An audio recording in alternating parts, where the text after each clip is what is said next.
Welcome back to the Kevin O'Connor Show here with Mo Dakhil from Bleacher Report. Mo, what a Monday night in the NBA. We got a lot to discuss. I want to start off with the Suns and the Sixers, because the Suns, everybody's talking about them because of the Jimmy Butler situation going on around the NBA. But on Monday morning, it was announced that they were moving Jusuf, Nurkic, and Bradley Beal to the bench. Ryan Dunn and Mason Plumlee went to the starting five. Chris Haynes was first to report that, and it worked. They beat the Sixers. Ryan Dunn locked up Paul George all night. Bradley Beal ate off the bench, led the Suns with 25 points. Don't tell anybody, Philly didn't have Joel Embiid playing. But hey, that's a secret. They didn't have Embiid. But they won 109-99, and the Suns have lost plenty of games this season against teams without their stars. Plenty of games that they should have won. I was impressed with how Phoenix's rotation looked. It looked like a step forward for them. At least I know no Embiid, though, so it's hard to assess. But what did you think, Mo? Let's not poo-poo on it just because they didn't have Embiid. It's, because like you said, they've been struggling. It's been rough for them. So for them to be able to sort of just get a win, they make a big change. It's a big one. When you're saying not only are you moving two starters to the bench, one of them is Bradley Beal, which is a major piece that you traded for. It's definitely going to make waves and noise with everything that you have. The Nurkic stuff, I think everybody was kind of like, are we ever going to do this sort of scenario? Terrible. It's just, he's just not what he used to be. It's over and done with him. I was never, when he got traded to Phoenix, I was like, really? That's what I'm not an Ayton guy, but I was like, I'd rather have Ayton at that point. But it's a whole discussion for another time. But they looked good. They looked energized. They looked juiced. They came out.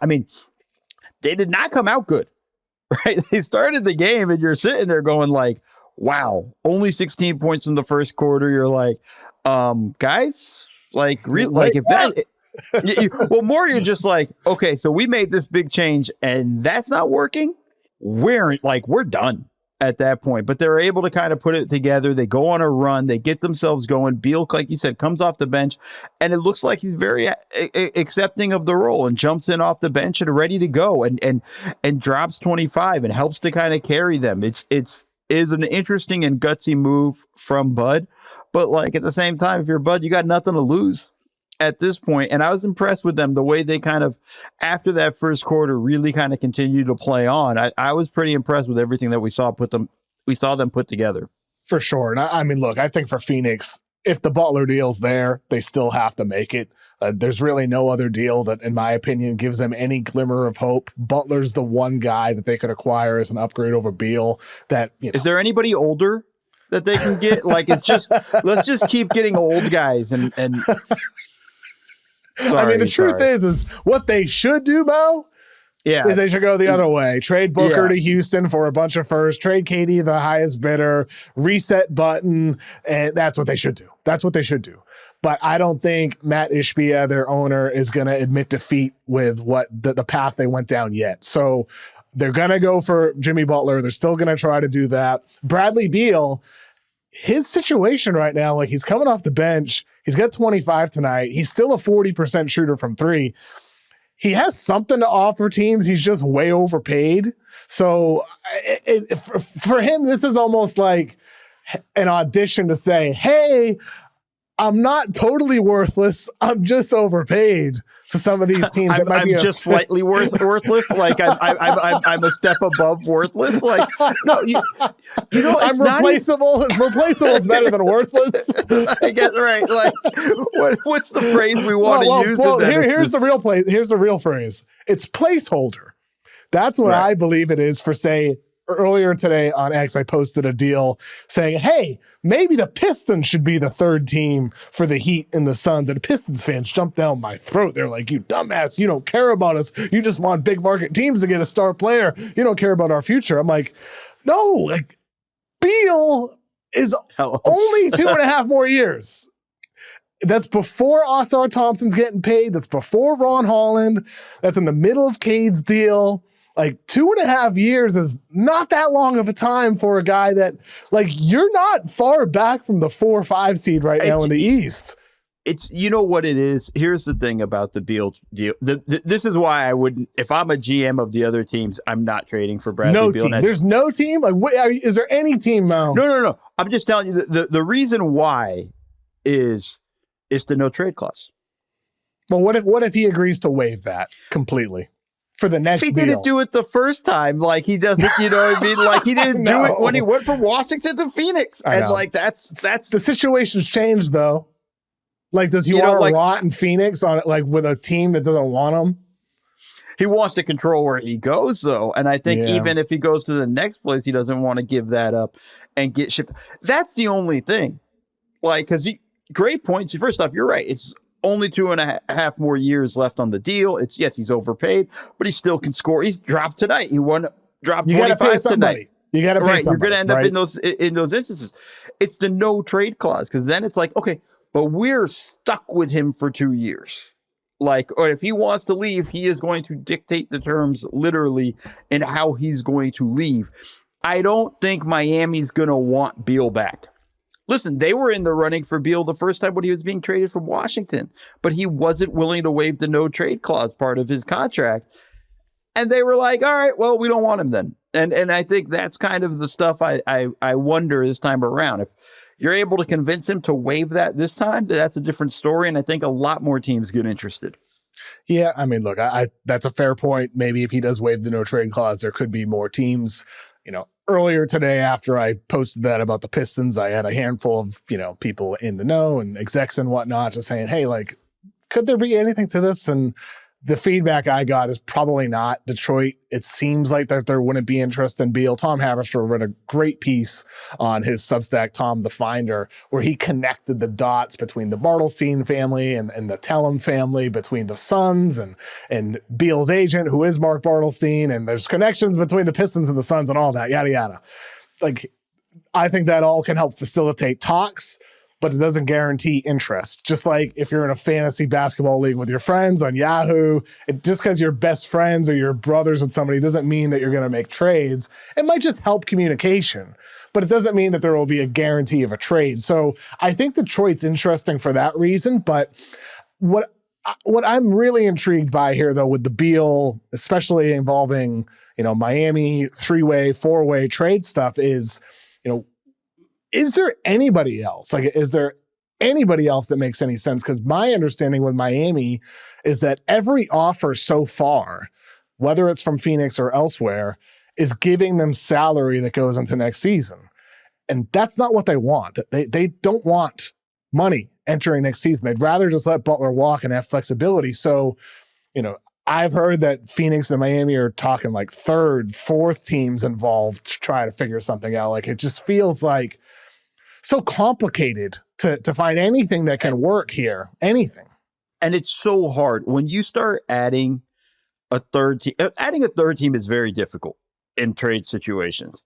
Adding a fourth or a fifth team, then you get into situations too where you just get, you get the Charlie Day at the board trying to, okay, this one's going here, this one's going there.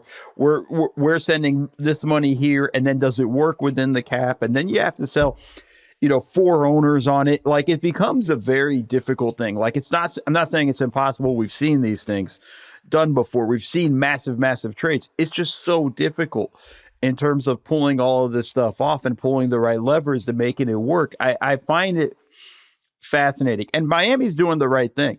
They shouldn't take money back in this deal. Their whole thing should be where we're looking at cap space and draft picks.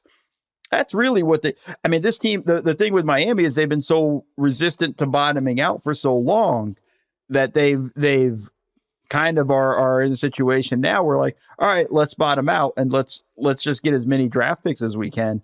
And I don't think they'll bottom out when you have Spoelstra as your coach. I still think he finds a way to get you more wins than you're supposed to have. But I just think it's interesting. With Beal, there's a lot of teams that I think could find him interesting and use him. It just comes down to, like I said, the contract. I'm really fascinated to see how this whole thing shakes out. The Butler storyline is going to be nuts. I have a few teams that I think would be interesting for him, but I don't know if they have any appetite for him. Who are some of those teams, Mo? Well, the first team on my mind is Denver.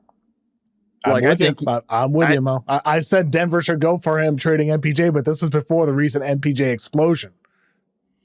Yeah, can you depend on the MPJ explosion to go from January to June? Like, I mean, he's looked pretty awesome. Like, you want to trade him at the peak of this? You're selling high? I don't know if this is really what you're going to get more of that. Is this going to be one of those things where this guy heard his name in trade rumors, so he plays really well till February 7th after the deadline, and then all of a sudden, goes back to being, and then you're in that tough position. I just think adding him with Jokic and just think about defensively with him and when Aaron Gordon's healthy. Oh, I know. Like, that's a pretty tough tandem defensively. Mm-hmm. The level of defensive toughness rises up another notch. Butler can still defend, Mo, right? Yeah, no, that I'm not worried about with him. And then Jokic will find him. He'll cut. He'll move. Jokic will enjoy playing with him. I obviously have concerns about the shooting aspect of it, especially for that team. And with him, I think that's an interesting one. And then the other one that, I'm just going to shout out Sam Vecini of The Athletic, because I wasn't even really thinking of him. The Grizzlies would be a lot of fun.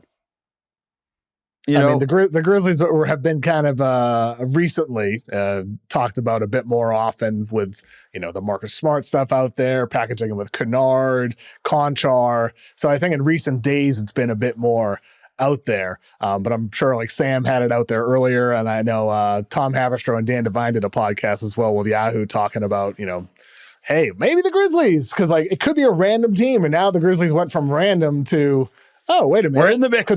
Could they actually be in the mix here? And, related to the Butler stuff, Gambo in Phoenix, he's like a super reliable Suns radio guy. He might not be a name that nationally, but John Gambadoro, he said that on the radio station on Monday morning that the Bucks and Grizzlies are going for Butler. The Bucks are the interesting name there because like Milwaukee doesn't have a lot to trade, a lot of flexibility. They blew out the Raptors on Monday night. Chris Middleton was out with ankle tendonitis. They've lost 4 of 6. But the Bucks as a team for Butler is really interesting to me because of the complexity and even trying to get him. Like, you'd have to give up Chris Middleton, a key player, even though he's older, coming off of double ankle surgery, out right now. You'd have to give up Middleton, Portis. They'd have to go to Miami, and you'd have to give up Connaughton to a third team. And so for the Bucks, they're over the second apron. But if they give up enough money and then get Butler back while getting under the first apron, under the second apron, I'm sorry. It's a lot. It's a lot digest. of aprons. It's a lot of it's a lot of aprons. If they give up a lot more money than they take in, they're allowed to aggregate salaries. Okay? Now, they can swap their first round picks in 26, which is currently going to the Pelicans. They can swap first in 28 and 30 as well, currently going to the Blazers, and they also have their 2031 first. So the Bucks have some future assets to give up. But again, from Miami, like if you're getting Chris Middleton or Bobby Portis, you're getting future salary back. I just don't think that the appeal is there from Miami compared to, what else might be there by early February. I don't know where the rush would be for the Heat other than to say like, hey, like just let's move past this now. But you're not going to sacrifice your future just to save a few weeks. No, and I also think the Heat are more than willing to just say, all right, well, let's just be uncomfortable all season. Like, I think it's they should do that. There's more urgency, Mo, for the Bucks to get something right with this team. When you still have Giannis playing at a top 5 level, like the Bucks are a team. That's why they're involved in these conversations. Do you think the Bucks should be going for Butler though? Yeah, I mean, I think they should be. I don't know if they're going to be able to pull it off in terms while of giving up Middleton. You'd be willing to do that? I think at this point, you don't know what you're going to get from Middleton health wise and things like that. I know how important he is to their offense and the way he kind of sort of helps facilitate things for Dame and Giannis. But with the way Giannis is playing, I think I'd rather just get a guy like Jimmy who, he's going to have nice nights offensively, but you need the defense. Like just looking at their perimeter defense over the past few games, the skid that they're kind of on right now. Oh my God. They're getting torched on the perimeter. It's disgusting. Anthony Simons going off. It's Benedict Mathurin going off. Like it's on a nightly basis. It's some guard is lighting them up. Now they might win games, might lose some of these games. Doesn't matter. But like they're getting killed on the perimeter. And that's been the question for this team ever since they traded Drew Holiday. It's like, how do you defend on the perimeter right now?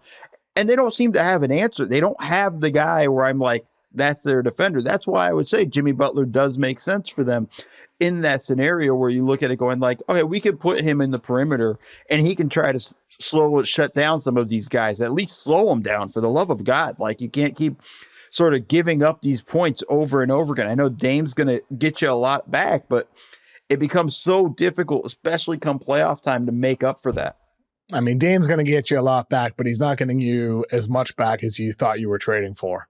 Right? I mean, it's just the reality of it. He's a 24, 25 point per game right now guy on lower efficiency than we've seen from him in his peak seasons, including his last year in Portland, because he had that bad season in Portland where he's dealing with the abdomen injury. Then he had his comeback season, his final season in Portland, where it was like career highs in volume and efficiency. The Bucks thought they were trading for that guy. The Heat thought they were going for that guy.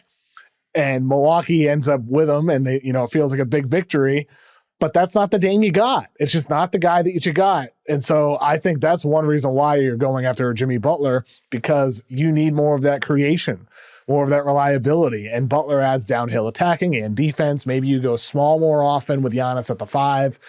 But look, dude, I think it's not a coincidence that some of these teams that you hear as like, hey, Jimmy Butler teams, it's these older teams that probably are not going to win it again. It's the Bucks, it's the Suns, it's the Warriors. It's like these older teams where like their time is probably gone.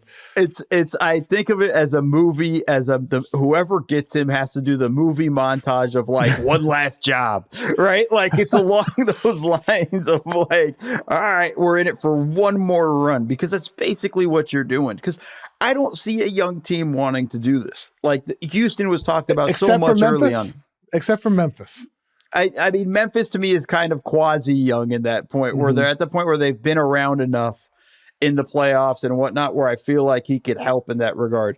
But I don't feel like maybe he's a rental.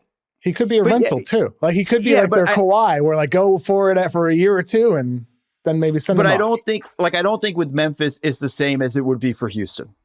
I agree. Like, Houston's way younger.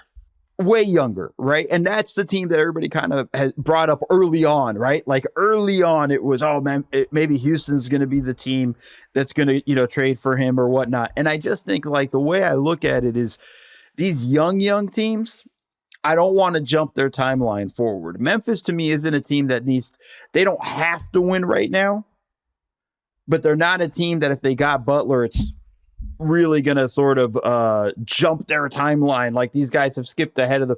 It'd be right along the line of like, okay, cool. And it could be the placeholder that you were talking about, sort of along those lines of, let's let this thing kind of go here for, a year or two, and maybe he opts in and it's more than a rental. It's a year and a half. And then he walks, and then we're in a different position. Like, I don't think you lose much if it's really going to just cost you guys like Smart and Kennard. I mean, it comes down to how much draft equity you have to give up. But like, to me, that's a team that I think would be interesting. But I think the young teams need to kind of stay away. Where do you hope he ends up, and where do you think he ends up, Mo? I just want it to be the most interesting place where we can get the most drama. To me, that's Phoenix. That's got to be Phoenix, right? I think it's Phoenix because like you get KD, Booker, Beal, but then like Ryan Dunn's a really elite rookie defender. Oso Ighodaro, he was the best center on the floor for the Suns on Monday night by far. The short roll playmaking creation. I love Oso. I love the out of Marquette. He's been really good for the Suns. I hope he plays more moving forward. But like, they have an interesting mix of old ass guys and young guys, and they already have the drama. They'd be the funnest, I think. For me, the drama would probably be Milwaukee, because then it's okay. Jimmy gets to try to terrorize Boston all over again. Like, you can kind of get that's good. Kind of get that sort of situation, and Jimmy like gets to have another right? crack. Yeah, exactly. And it's Milwaukee, and there's that rivalry between the two. So that's a great way to put it. Yeah, that's kind of the thing I'm looking at, where I'm like, and I can see him being like amped up to go, and because that's the other thing with Jimmy is he's got to be excited about where he goes. Otherwise, you're going to have him, being just crap again. Yeah.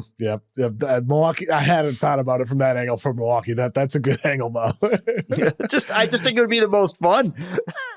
A reminder to listeners, send in your mailbag questions and comments and thoughts to KOC Show at yahoosports.com, or comment on YouTube, reply on X, DM me on Instagram, hit me up wherever. Find me there, and you might get mentioned on the show. Introducing Daily Draw, the latest free-to-play game from Yahoo Sports. Daily Draw gives you a pack of 6 prediction cards every day based on the day's biggest sporting event. Download or update the Yahoo Sports app on the Apple App Store or Google Play and join the action with Daily Draw today. All right, Mo, one of the best games on Monday night was the Clippers and the Wolves. Clippers got off to a banger of a start. I thought we were going to be talking about, oh my God, what's going on with the Wolves? And we can still talk about that because they've, had a recent poor skid. But they did. We can still talk about that. But they had a great comeback victory. They won the game 108-106. Anthony Edwards was unbelievable down the stretch. He scored or assisted on the final 15 points for the Minnesota Timberwolves.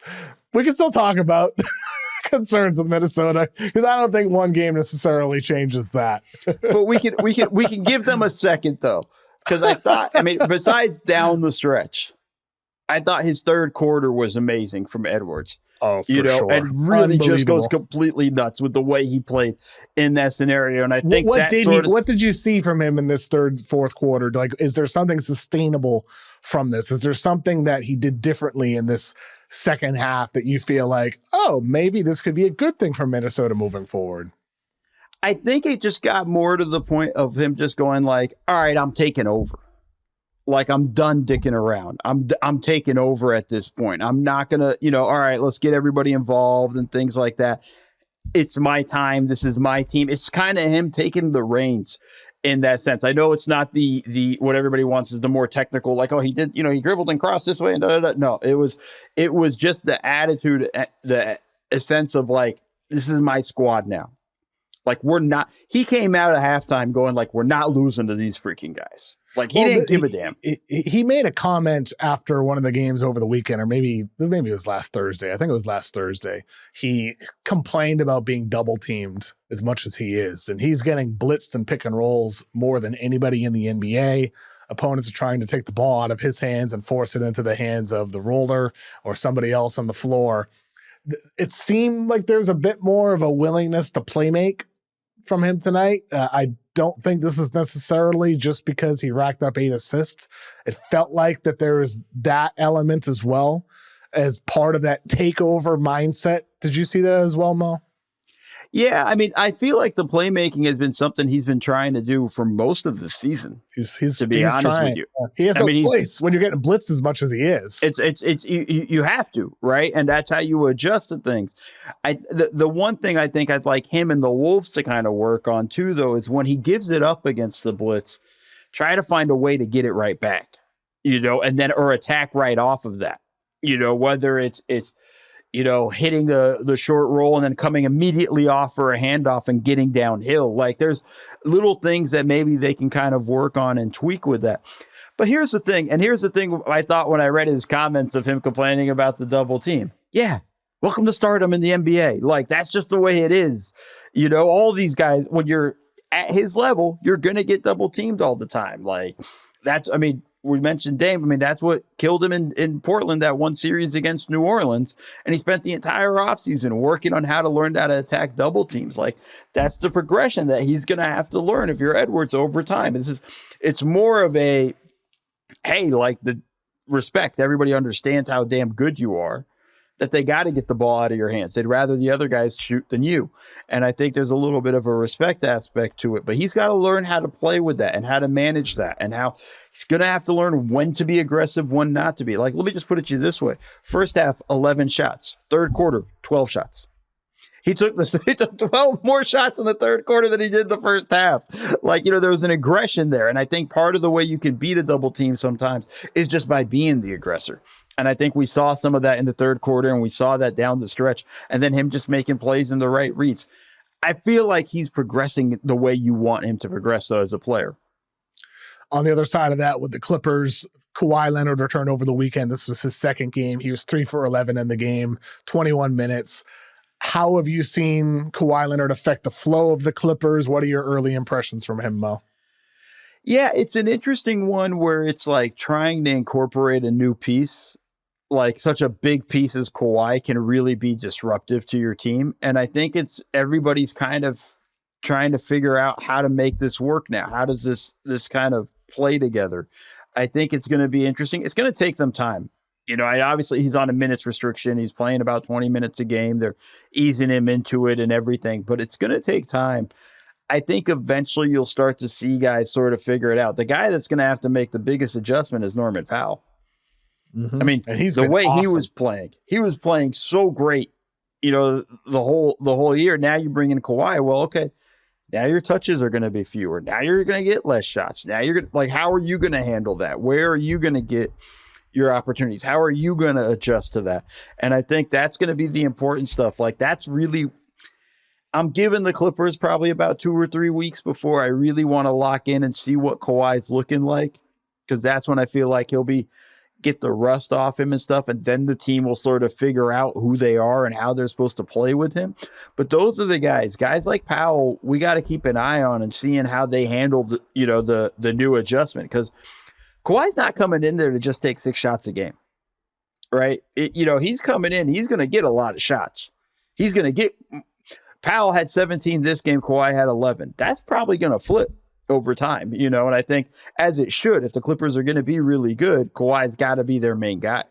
I mean, you say as it should, and that's true. Kawhi should be getting, if he's Kawhi Leonard, if he's actually the full Kawhi Leonard that we've seen, yes, he should be getting that many shots. But should it come at the cost of Norman Powell? 24 points per game this season on 17 shots, 44% from 3. He's been absolutely tremendous for them. He's been an off-ball guy, an on-ball guy. It's working with Harden on the floor, with you're playing that Harden style, which has been super effective for them, and it's working without Harden too. I'm not convinced that it should come from Norman Powell. If anything, I'm wondering maybe should it come from James Harden. Harden taking 16 shots per game, shooting below 40% from the field. He's not the same finisher he once was. Maybe Harden leans even more towards playmaking, dialing down the scoring a little bit, and that goes towards Kawhi. I don't want to see Norman Powell shoot less. I don't. If I had my druthers, Kevin, that's what we would do, right? But he's Norman Powell. He's not James Harden. That's what you're saying. It's James, but guess who brings the ball up the court? James. So I think he's going to decide if he's going to take more shots than Norman Powell. I think that's kind of the thing. Yeah, I'd want Norman Powell to shoot it more than James Harden, but I just realistically don't see that happening. And he does this season so far. Right. He does. Right. But when Kawhi starts eating some of because Kawhi's going to eat some of James's shots as well. Right. I just hope Kawhi doesn't hurt the flow. I mean, I know the Clippers don't have a top-ranked offense. Kawhi hopefully helps them on that end of the floor. But I just hope it doesn't become a lot of just your turn, my turn. Because I feel like there's still been a flow with Harden, even though it's Harden ball. It's not the same slow, dragging pick and roll after pick and roll pace that the old Rockets teams had. There's a flow and an energy to this Clippers team right now, pre-Kawhi. I trust Ty Lue to make it so it doesn't end up that way. I think Ty deserves the credit. First off, the fact the team is 20-16. Oh man. With and Kawhi hadn't played except the last 2 games. If the Cavs weren't a juggernaut right now, 30+ wins, and Kenny Atkinson runaway favorite for Coach of the Year, Ty Lue would probably be a top candidate for that. No. We have another name. We'll get Mark to that Dagnall in a second. No, no, somebody else even. I have even somebody else. But Ty Lue has done such a good job that I trust him to at least find a way to manage this properly. Who? Willie Green. Now you're just being mean. Now you're just being mean. No. His team played tonight. My guy's team played tonight. Okay, I think I know who. Jamahl Mosley. How is it not Jamahl Mosley? Jamahl Mosley's a really good one. It's a really good one. I mean, let me just put it to you this way. Paolo goes out with an oblique tear, and I'm like, oh man, stick a fork in them. Season over. It's gonna be a problem. They're gonna be a play-in team now. Here we go. Like all the excitement we had, and then Franz goes completely ballistic to the point where we're like, oh, Franz could be an all-star. Like this is amazing. Like Franz Wagner's really coming up, having a breakout year after the terrible season last year, really stepping up in the absence of Paolo. This is another oblique tear. Which we'll get into the 2 oblique tears is a whole other story there. But then they're still winning games, Kevin, without these guys. Like, it's just phenomenal. They beat the Knicks tonight, and it's just like I'm just watching it going like, dude, Mosley's just doing a phenomenal job. I know Atkinson, runaway favorite, and probably Dagnall number 2. But my coach of the year is Jamahl Mosley, because those teams wouldn't be so good if they were down both their stars. Mosley is deserving for sure. I mean, you look at Orlando this year, you said it. They were 3-2 to start the season with Banchero and with Franz Wagner. They were 4th in defensive rating over that time, 16th in offensive rating. Then Banchero goes down. They're 13-7 with just Franz Wagner. They're 2nd in defensive rating during the stretch, 25th in offensive rating. Then Franz goes down. They're 6-7. 6-7 is unbelievable. Without their 2 best players. 3 and whatever the number is after that. Like, it's like, how? I know. It's because of their defense. 4th in defensive rating without Franz Wagner, without Paolo Banchero, 29th in offensive rating. But their elite defense, it hasn't mattered. The lineup, it has not mattered. Their defense has remained elite. And I know the Knicks, like, they didn't have Cat tonight, so obviously that makes them a lot easier to defend. But still, you're holding an NBA offense to only a 94 points. Oh, the Knicks, poor Knicks. They didn't have their one star. They lost to the team that doesn't have any of their stars. Like, oh, the poor Knicks. Oh, we give them a pat. Like, come on. Like, this Orlando team this is something else. It's really exciting to watch with what they have and what Mosley has done in terms of just everything, and it's not just that their defense is so good in a league that is so built on offense and is so like, you got to have a good offense to really compete. For them to go all the way to the other side and we're just going to have the best defense. You guys ain't going to score ever on us, and we'll just score 5 points and win the game. Like, it's that's the kind of thing. I mean, not even to mention they lost this game. They win this game. They didn't even have Jalen Suggs. Yeah. Like, they're it's just missing a lot of key guys, and it doesn't matter. It's impressive. I mean, they got Caleb Houston starting tonight, a young guy. They got Jett Howard playing minutes, Trevelyan Queen coming off the bench. They got like just a bunch. You came off the bench, Kevin. He turned you into a lockdown defender. I did. I teleported here after the game tonight, all the way from MSG in New York. Tristan Da Silva's been great for them. Talked about him a little bit on the podcast last week, but I'm curious. No, like, you talk about their defense. What are the qualities about this Magic defense that's made it elite? I mean, the most important thing, and this is the hardest thing I think to get on any team, is just the complete buyout or a buy-in, from all the players in terms of defensively where they're going to be. It's completely understanding your rotations to the point where it's like, all right, I got to make this rotation. Like the things that defensive breakdowns happen all the time where it's one person doesn't make the rotation they're supposed to make. And that doesn't happen with Orlando.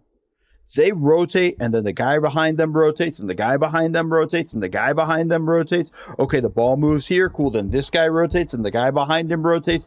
They are constantly moving in terms of their rotation. Now, the other aspect, too, is they got some damn good defenders. Like Jonathan Isaac, I mean, like, he doesn't play the minutes. We wish he could.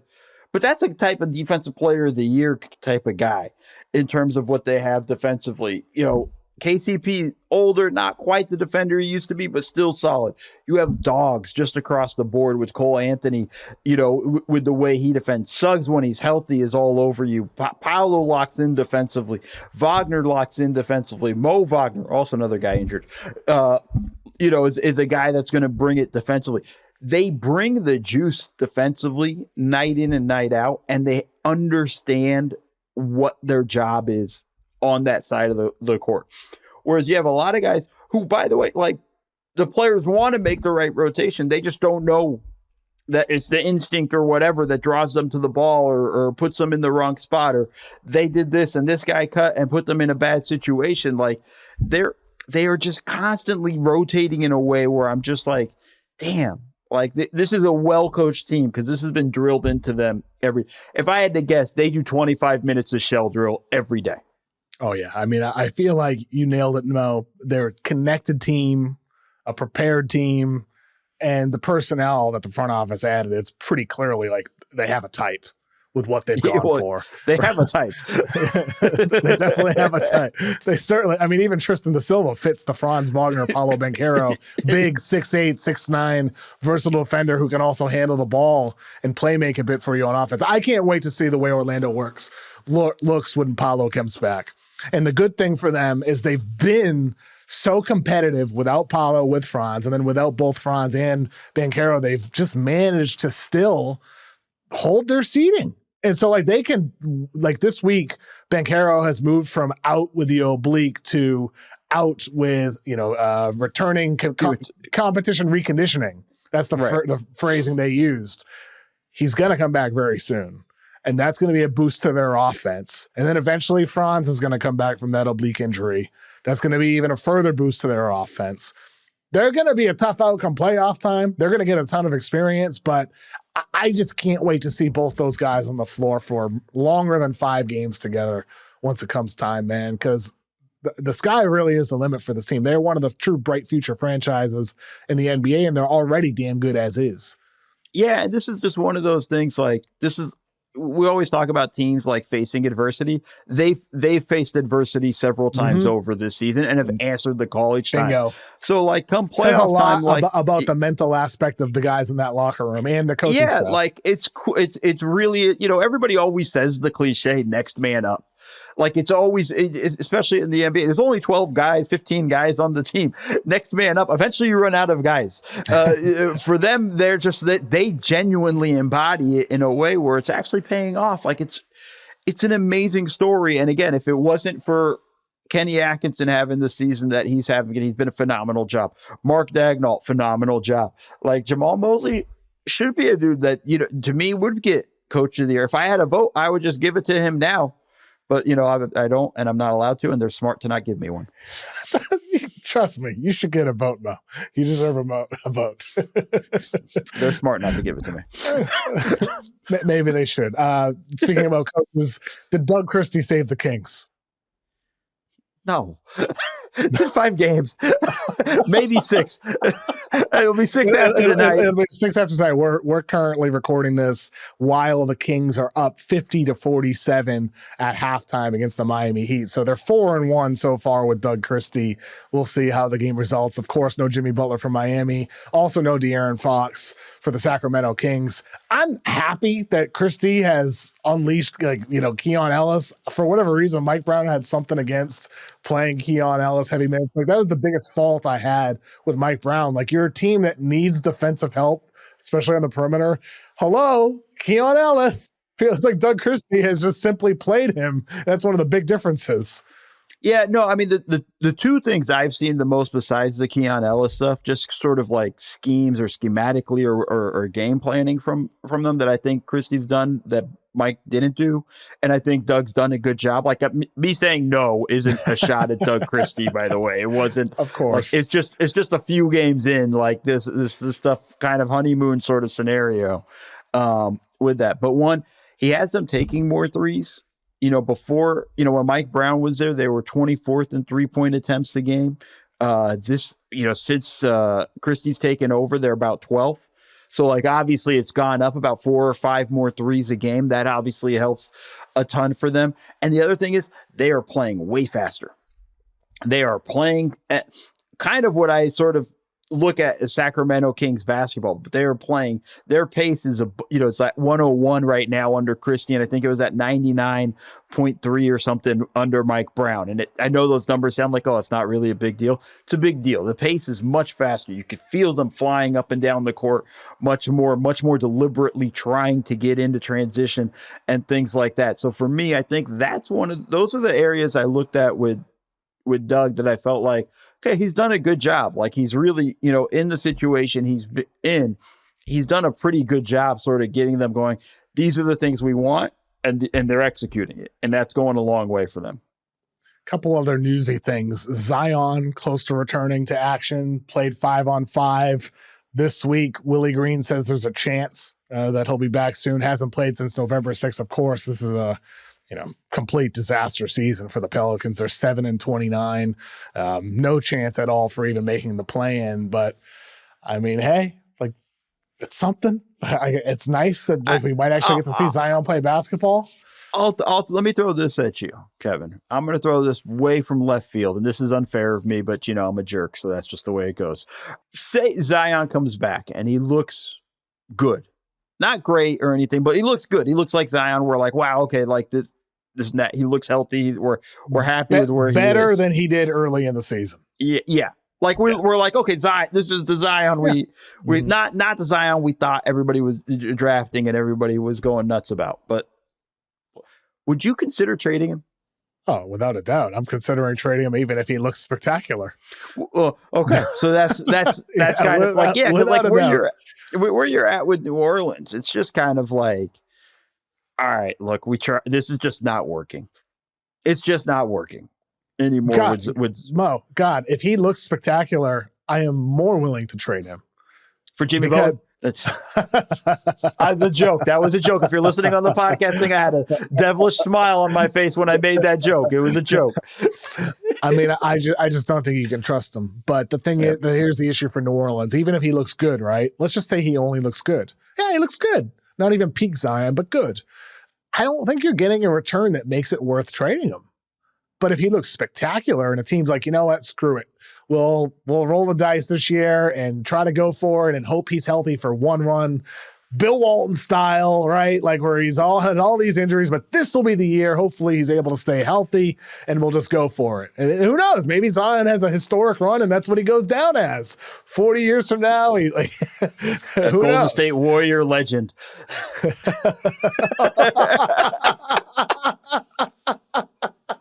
Can you imagine a Steph Curry, Zion Williamson 2-man game? Zion on the short roll. Draymond now a near 40% shooter, spacing the floor on the wing. It's the truth. I'm telling you. Steph to Zion to Draymond. I mean, I say that not sarcastically at all. Draymond this year, 38% from three. Last year, 39.5% from three. I'm just saying. I'm not kidding. He's been way better. You can't argue. He's knocking them down the past 2 years. He's hitting his shots. Like something's a little different. Him and LeBron might have been training together. LeBron having the best 3-point shooting seasons of his career. Draymond as well. Maybe they were in the gym together. I wonder what they'd be drinking at Clutch. But Zion, it is an interesting scenario here because this is kind of a time for teams to feature players. Like you have the Rockets sending Reed Shepherd to the G League as well, maybe featuring him saying, hey, maybe he has high value for you, because I don't think they're going to be trading Jalen Green anytime soon, maybe in the summer once he's eligible to be moved. But I don't know if they're going to do that. I think they might want to keep Jalen Green. He's played great as of late. You're not trading Amen Thompson. There's a glut of guards and wings that are going to be taking minutes from a Reed Shepherd. Granted, you took Reed Shepherd very high in the draft at number 3. Maybe you feature him in the G League, and if not, like you're getting him minutes, which he absolutely deserves. But that's what we saw the Warriors do with Kuminga, who's sidelined right now. You're featuring these guys, and so for the Pelicans, getting Zion back now, and at least, hey, like you have a month to show both your own franchise, the Pelicans, but also all 29 other franchises, hey, here's what he can do. Do you want to take a shot and roll a dice on this guy who's shown he can average almost 30 points per game and play make? Maybe. I think they really have to, at this point, try to hope that he looks good enough that they can get something. And even if it's just an okay package, like honestly, I just think it's over. Like for them there with him, it's kind of over in my view. I know it sucks. Bummer. It's frustrating, but I think this was the deal there is you just look at it and I think it's just It's not going to work, man.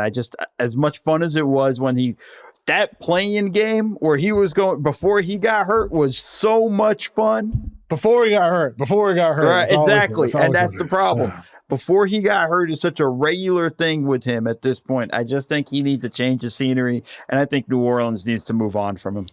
Yeah, I mean, the tough thing is like, who's the team? Like Golden State, trade Wiggins, but then you're trading your best perimeter defender. Like people talked about Dallas for Butler, and I'm like, with what money? Like with what salaries? Yeah. I just don't know like what the team is for him that makes complete and total sense. And Dallas, I mean, like they're in a situation now where they're without Kyrie for a week to 2 weeks. He has a bulging disc in his back. Got to make sure to say those two words very clearly. Bulging disc in his back. Luka out probably until late February. Dallas loses again to Memphis tonight, 104. They score. Memphis holds them to. Memphis wins that game by 15 points. We don't need to get into that necessarily, but Dallas is in a situation where they're probably going to slide down the standings at this point. You have Memphis up at 3, Denver up at 4, LA at 3, Dallas now currently at 6, tied with the Clippers. They're only 3 up on the Kings for that 11 spot. So Dallas could go sliding here with or without Kyrie, and especially without Kyrie.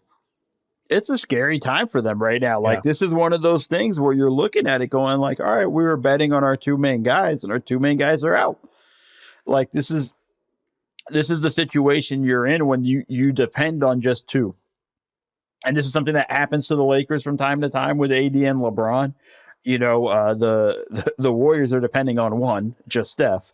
It's a challenging situation. Like, I don't have anything to say about Dallas, just in the pure fact of like, I hope they find a way to stay in it, at least the play-in. And because I want to see Luka come in, it's playoffs are fun with Luka. And I think it's going to be an interesting scenario for them. They still have their draft pick, right? Is that going trades? I'm so confused now with so many trades. Dallas does have their 2025 first. So, I mean, it's you don't want them to step out of the playoffs or anything like that. For them, it's kind of a decent consolation if they do. They at least have probably happened 2 years ago and they get lively. And it worked out great for them, right? Yeah. And then they go to the finals, just last year. So it's along those lines. But this is a scary time for them. If you're Dallas, this is nerve-wracking. And again, you said it. I don't know how they get Jimmy. Right, I know they've been mentioned, but I don't know how they get involved in the Jimmy Butler sweepstakes. They're not getting. There's Jimmy just Butler. no way. Not right, so there's no, and it's not. They're just in that. This is the team. This is what there's. This is. They were locked into this team. I think it'll be interesting to see how they kind of manage it. This is the time right now. If Jason Kidd's a great coach, this is one of those things. He's got to find a way to get them 500. He's got to pull off the Mosley. I mean, look, this is the Western Conference, man. Right? Like it's like.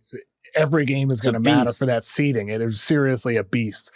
Houston, the 2 seed, they are 7 back from Oklahoma City, only 6.5 up on the Suns at the 12 spot. So there's 6.5 games of separation, less than there is between the 2 seed and the 1 seed. And so if you even condense it even more, the 4 seed Nuggets and the 12 seed Suns, only 4 games of separation. So for these teams with players missing time or dropping games that they should win, tonight the Spurs blow a game to the Bulls. They had a lead in the game. They end up losing by 4 points, outscored 32-15 in the fourth quarter. Like, if you're a team like the Spurs and you have aspirations of moving up and getting a guaranteed playoff spot, these are the games you can't be dropping. You can't lose these games. Cannot lose. Listen, this game, the second game that the second night of the back-to-back that they lost to Denver, they had double-digit leads that they blew. You cannot lose these games. What happens to their offense in these moments? It skids so often, it seems. What are you seeing? I part of it too is like I love Wemby. This part I'm going to ding him a little bit. Some of it is the shot selection from Wemby. End of games, clutch time is a bit too 3-point heavy. I think I want to see him roll a little bit more in the last 3 minutes and popping as much as he does. He took a 3 that wasn't a bad 3. It wasn't Do you blame him for that, or is that sometimes philosophy? Like, should they be posting him more often, or is that more his choices? You think? The pick and pop, I think, is his choices. I think that's his choices. And I felt like they got really stagnant in this game. It really turned into just all right, Chris Paul, Victor Wembanyama, 1-5 pick and roll, and we'll figure it out from there. I felt like they could have gotten into a little bit more motion-y on offense and include some of Vassell's really good for them. I think he can make plays for them a little bit off the bounce. I think there are opportunities that they could have used some of the other guys there that they have. I think they get kind of stuck in the forcing it into Wemby. He's our star. Let's force it into Wemby and get going from there. And I think they got to kind of let's just run a little bit of just regular, some of our sets that we have that I know, Mitch Johnson has gotten from Pop. And that's, by the way, another young guy who's done a great job in a crazy situation to step in the way he has done a good job with this team. But I think they need to figure out their clutch offense a little bit more cleaner. And I think they need to start kind of identifying a bit more. What are the shots we want at the end of games? Take a quick break. Then when we come back, I want to give the Bulls some props. All right, Mo. I mean, dude, the Coby White finish at the end and the dunk over Wemby, just absolutely sensational. I mean, to have that courage to challenge Victor in that moment, like Victor almost looked disappointed in himself not to rotate a beat quicker because he was a bit slow to recognize White on that drive. But the second dunk of the season for Coby White, woo! Woo, one of the best of the year. I look forward to seeing how that ranks on the NBA.com dunk score to see how that grades out. Unbelievable. Don't dunk again if you're Coby White. Retire from dunking forever. Doesn't get better than that. Game-winning flush on Wemby. Like, come on, man. Like, it doesn't get better than that. I know they had the lead, but it sort of sealed it and put them up 3. I just don't dunk again, man. But, like, this was actually a really fun game, but this is one of those games where it's like the Bulls, like, you guys frustrate me so much because you look at it on paper, like, you guys should be this good. You guys should be better than your record. You guys got some talent. You shouldn't be 17-19, which is what they improved to with this win. But it's just like, at the same time, I'm like, but we also know you're going absolutely nowhere. Like, you're just, as an organization, as a team. So it's kind of frustrating where it's like, yeah, I could see where this team is pretty good. Vooch had a hell of a night, except he struggled from 3, although hit a huge one down the stretch. Levine's been really good. Lonzo came in off the bench and made it really difficult defensively, then hit a big pull-up 3. Lonzo's in transition. So freaking fun. Hustle plays. I mean, his brother's releasing banger, viral songs, and Lonzo's back. LaMelo's innovating from 3-point range with his step back. I mean, what a family. Yeah. LeVar Ball did something right. They should get some shoes together. I should have worn my Big Baller brand shirt tonight. I do have one, by the way. Oh, I did not know you had one. You're probably one of the 4 people that got it actually shipped out to them. I have never worn it. Yeah, I bought it for a day where it's going to make sense to wear it. Someday on this podcast, you'll see me in a Big Baller brand shirt. Maybe one day you'll be able to rock it. Maybe when the Hornets make the playoffs. Oh, then you won't ever be wearing that. The thing about the Bulls, though, is just like, this was a really nice comeback win for them. It's one where you feel like you could build upon. Like, look, I like their coach. I like what they do, everything that they have. They're just so frustrating because it doesn't feel like they can ever sustain something long and can be more than just, okay, cool, we're just playing fodder. Well, this is playing fodder, also just trade machine bait. Like, this is what they are. Like, people talk about these guys as a team to pluck something from. Everybody talks about Zach LaVine, who, by the way, similar to Jimmy Butler and similar to Bradley Beal, just this huge salary that makes it tough to trade him. But LaVine's been awesome. And he could help a lot of teams out there. I still like LaVine for the Lakers. I know it is such a cliche match to have LaVine going to the Lakers. Everybody mentions LaVine there, but like, he'd add a lot. That AD LaVine pick and roll 2-man game would be really beautiful to watch. But Vooch has been really good offensively this year for Chicago. He's still one of the worst defensive bigs in the league, but offensively, he's shooting over 40% from 3. He can play make, he can attack, he can post up. Vooch can offer a lot, and if you're pairing him with a great defensive 4, maybe you can make something work. Like maybe you put him, next to a Draymond or next to a AD. Is there something for Vooch out there on a contender? It's so hard because here's the thing. If you're contending, you probably need a defensive center. I know. That's the thing that makes it so hard where a contender is going to trade for him. And that's the scenario you run into. If you're in the East, you're going to have to figure out how you're going to defend guys like Kristaps Porzingis. How are you going to defend Evan Mobley and Jared Allen? These are the questions that you're going to start trying. Karl Anthony Towns, these are the questions you have to start figuring out. And you go, okay, we need a defensive big. And it's just like, as much as we love the offense that he gives us, the spacing he gives us, his ability to shoot and score and rebound, and he rebounds really well, but it's just like, we can't, in the playoffs, it comes down to just a few possessions, and we can't have an offensive big that can't get us stops. And I think that really is the challenge for them. And I think, that's what makes it so hard for me to just feel like a contender can do that. And the price is going to be so high to get him. It's not like this is just, okay, well, you didn't give up much to get him. That's a different story. I feel like you're going to have to give up a lot to get him. And I think that just puts you in a very difficult position as a team.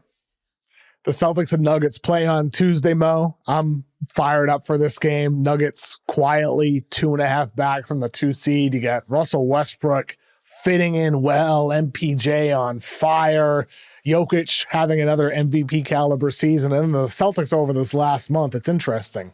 Since December 7th, the Celtics are third in offensive rating, second in defensive rating, third in net rating, one of only 3 teams with a net rating over 10 since December 7th, the Cavs, the Thunder, and the Celtics. But they're 7-6 over this month. They're 19th in three-point percentage. It's really weird. And they have had losses to the Bulls. Of course, lost to the Sixers on Christmas. They lost to the Pacers. Lost to the Thunder on Sunday, 105-92, and they were held to just 27 points in the second half. So statistically, with the advanced stats, they're still awesome. But they're 7-6 over this last month. And it's just felt like, to me, it's a team that is just bored. They've been poor in past Decembers as well. Last year, they weren't great in December. Years prior, they weren't great in December. Just feels like a team that's just like, all right, we're coasting a bit now. But, 19th in three-point percentage. You could argue tired legs. Are you at all concerned with the Celtics? Is there anything that you're seeing from them that has, alarm bells going off for you? I don't want to say alarm bells or concern. It's not. There's still a team, I think bored is the right way to put it with them. But there are things I wish they did things like that game against Oklahoma City, which was an awesome game.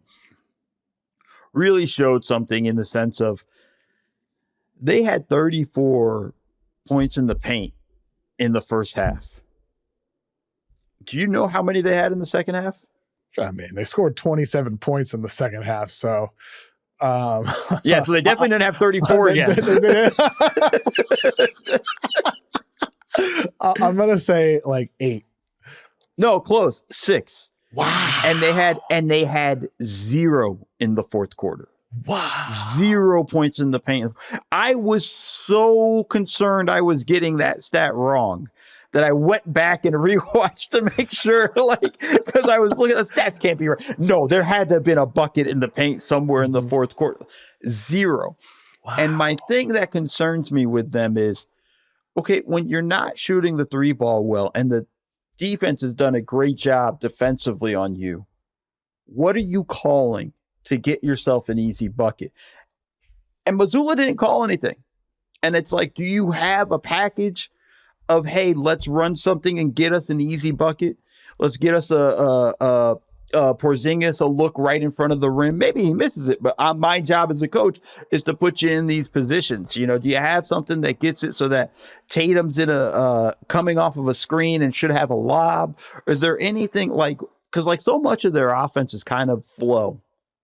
Let's see what we get. It's working. I'm not trying to say anything bad about their offense or anything like that, or I don't mind it with this stuff, but it's like, when you're in a situation where things aren't working, can you do you have something in your back pocket? You know, in football, they always have coach has a play for a specific 3rd and 2 situation or whatnot, or the 2-point conversion they have. These are like, you have something like that.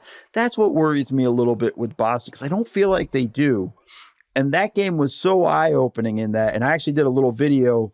It was more on OKC's defense that I just posted about that. You know, when the defense ramped Where up. can people find that video? They can find it on Instagram, on TikTok. It'll be up on Twitter and Blue Sky shortly, on my YouTube page. Wherever I have a social, I'm probably posting basketball stuff, people. So that's, you know, you'll see it there with all that. But it's interesting in that, like, when I was watching all of these things, I was like, man, like, call a timeout. Let me run something where I'm going to get a lob for one of my guys. You know, that's what concerns me. As you're talking about, like, that Thunder defense and the Celtics not having some plays drawn up, one play that does come to mind for Boston was opening of the 4th quarter. They called a play for Kristaps Porzingis, and Derek White set this amazing screen for KP to spring him loose a little bit, but switched the screen. Jalen Williams switches on to KP, and then KP spins right into Isaiah Hartenstein, who is perfectly in position, blocks the shot. There's 2 layers of help, and it was just one of those instances where I'm watching and I'm like, OKC knows everything that's coming. OKC's defense in that game against Boston was, I thought, the best defensive performance of any team this entire season. They have the best defense in the NBA, even without Chet Holmgren, even without Alex Caruso. Like, Boston could not beat them off the dribble at all. And OKC was in front of guys when they were cutting off ball as well. It was truly like a magnificent defensive performance. It was, but only in the second half. In the first half, I felt like they were getting cooked. Mm-hmm. They were jumping around too much. They were too eager to stop them from shooting threes. They kept biting on pump fakes from 3, and driving lanes were open for Brown, for White, for everybody. But in the second half, whatever adjustment Dagnall made, again, coach of the year type stuff, it worked, because these guys, the Celtics felt them physically in the second half. They did not in the first half. They were in their bodies the whole way. And like you said, as soon as you beat one of them, you had a second layer behind that. And if you beat the second layer, there was a third layer coming over. So that was the difference with them. And that's what, that's your most impressive defensive performance of the year. Mine are all OKC's. What they did to Dallas in the play-in NBA Cup game, where they just completely locked up Luka. Like, it's all of these stuff. Like, they have the goods defensively. Like, they're such a brutal team to play. And that's where I think, like, yo, Mazzulla, help your guys out. Run something to make it a little bit easier. That's fair. And I mean, I think the difficult aspect for Boston is, like, even when you have Jaylen Brown, there's a play late in the 4th quarter where he's got the ball on the right wing and he's isoing against the 8th man on the Thunder, Kenrich Williams. But Kenrich Williams just completely locks him up. Brown fumbles the ball, goes the other way. Wallace scores in transition. But it's like, even the 8th guy in minutes on OKC is a really good, long-armed, tough, smart defensive player. Like, they are just loaded. What's scary is that's really the 10th guy when they're healthy. Yes, exactly. Mm-hmm. That's what's scary. And that's the thing about this team, where you're just like, damn, okay. Like, what is the ceiling with OKC? I mean, the ceiling is championship, and then after that is dynasty. That's truly what it is. I mean, I think for Oklahoma City, the true threat long-term is really just Victor and the Spurs. What do the Spurs build around Victor Wembanyama? Are the Spurs able to have anywhere near as much success building around Wembanyama as the Thunder have been building around SGA? That remains to be seen. It just does for the Spurs. They need to add a lot. They have old man Chris Paul as the point guard right now. That's not going to cut it long term. They have a lot they need to figure out. It takes time, though, for them, yes, right? Like, let's just look at it this way. Like, it took behind OKC 4 years. Yep. 4 years before they really figured it out with the right pieces and that stuff. Like, but I think it's interesting, because I would love for that to be the San Antonio OKC rivalry. Would be a lot of fun, just to kind of have that Victor Chet Shea sort of rivalry. We need him to face stuff off in the first round. That's what we need. The NBA needs the Thunder 1 seed to face the Spurs 8 seed in the playoffs in the first round. We're right in the mix. It's actually probably likely to, right now, the way it's set up, they would be the 10th seed of the play-in tournament. We would need them to win both those games, and then we get it set up. All right, call the commission. Let's just make it happen. We need that. Like the Chet Victor rivalry is already brewing. We need those teams to face off come April in the first round. It would be amazing. Coming out party for Wemby on the San Antonio side. Could be the start of a finals journey for OKC. Could be on Wednesday night a preview of a potential finals matchup between the Cavaliers and the Thunder.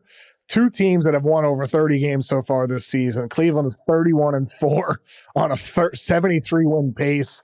The Thunder are 30-5, leading the Western Conference by 7 games right now. I'm fired up for this game. Mo, I have a question for you, though. Who's been more impressive this season? OKC's defense or Cleveland's offense? Both number 1 ranked. I'm going to say Cleveland's offense, but that's more maybe a problem, more of just I wasn't expecting that. Yes. Right? A lot of people were expecting OKC to have a top defense, but Cleveland, whoa, what? You're just looking around with, what? This, really? Like, how? Okay. I thought it didn't fit. Yeah, you just kind of like, okay.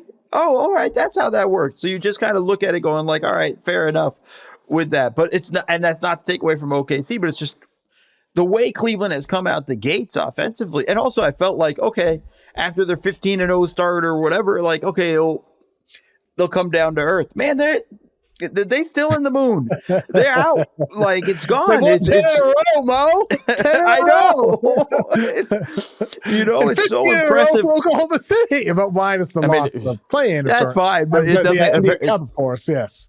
Yeah, but still, okay, well, 15-1 is still pretty good too. Of course. Like it's along those lines where you watch this stuff and you just what Kenny Atkinson has been able to do with this team offensively. And I think the most important thing he's done is he's actually unleashed Evan Mobley. Garland's healthy. So he was so much better than what he showed last year. You could see him being healthier. Donovan Mitchell. Damn good, right? Like, that's a dude. But like Mobley is really kind of stepping into his own. More of a playmaker, more, using him as a facilitator, but he's willing to shoot the 3 ball now. He's shooting, I think, about 40%. I might be wrong a little bit, but just under 3 attempts a game. This is the guy I look at like he should be an all-star this season. This is what you're getting from Mobley is really unlocked everything for the Cavs. And I think that's what's unlocked their offense. And I think that's what makes this team so interesting. And you got to give a ton of credit to Kenny. Now, Mo, I'm curious. You obviously spent time working in the NBA. You were a video coordinator. These teams entering Wednesday night's game, they last played on Sunday. So they have 2 full days off to prepare and think about their upcoming opponent. And your time working in the NBA, what's the difference for teams when it comes to in the middle of the regular season with having those days off preparing for a single game? Is there a greater focus a lot of the time when you have that time to prepare versus the typical flow of back-to-backs and 1 day off, but you're flying and all that? Yeah, I think, for sure. Just first off, just your bodies or 1 day extra rest is so important. In terms of what it does to your body and the freshness that you have physically. But I think as a coaching staff and strategy-wise, you get to spend a little more time watching the film, a little extra, like when you're working on a scout as a coach, you are going, from game to game to game. Like, the way it works in the NBA, and I apologize, this might be a bit long-winded, but, a lot of times, a lot of teams set it up where like, all right, this coach has these 7 teams. Those, anytime we play them, that's your scout. You got to have the report on them. You got to be ready to roll. Boom. This coach has these 7, so on. So everybody's assigned teams, and every team does it differently, but this has been my experience. And so when you're the coach that's been assigned to you, you have that extra day. Okay, you're going to have everything. You're going to make sure you have every stat looked at. You're going to make sure you've seen all their ATOs, all their end of games. You're going to make sure you're on top of what they've done over the last 5 games. You're going to be really kind of a little bit more locked in just because you have that extra time. that extra ability to sit down and stay with this. Whereas during the regular season, same thing, but it's like a back-to-back. And if, God forbid, you have both of them, like you're working simultaneously on both scouts, but really you're working on the one coming up first and then focusing on the next one. It's challenging, or just even a day in between, it becomes a bit more difficult. Having 2 days off really allows you to put stuff in there, allows you to walk through stuff easily, because you're going to have a practice day in there somewhere and then shoot around. So you have an extra session to talk to your guys and work through things. And this is going to be an advantage for both teams. Like both teams I'm actually happy that we're going to have such a big game and both teams got 2 days off beforehand, because this is going to be a really interesting one. And it does have a chance to be a finals possibility.